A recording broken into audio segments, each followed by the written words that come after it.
At 9:43 p.m., his phone rang. He stared at the screen for 3 full seconds before answering. That pause is why he died.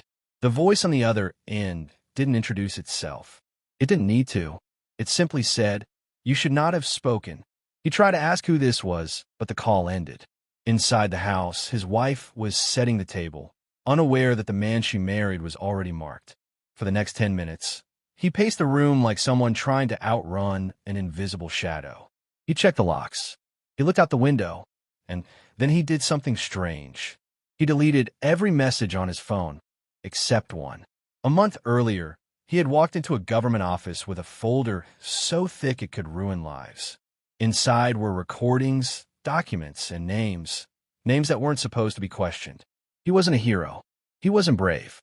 He just believed that truth, once spoken, could protect him. He was wrong. The first warning came the same night he submitted the evidence. A car followed him home without headlights. It never honked, never sped, just stayed close enough to be noticed. The second warning was more direct. "Withdraw your complaint," the message said, "or your family will pay." He showed the message to an officer.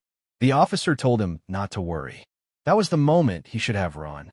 On the night he disappeared, he received another call. Same number, same silence before the voice spoke. "Come outside. Alone." He told his wife he was going to buy cigarettes. She watched him put on his shoes, not knowing she would spend the rest of her life replaying that moment. The street was empty. Too empty. Neighbors later said they heard nothing. No argument. No struggle. Just a car door closing. By morning, the city woke up like nothing had happened. His body was found in a vacant area less than 2 kilometers away. The official report said robbery, but his wallet was still in his pocket. His watch was still on his wrist. His phone was gone. Within hours, the case began to collapse in on itself. CCTV cameras that worked every other night had malfunctioned. A witness who claimed to see 2 men was suddenly sure it was only one.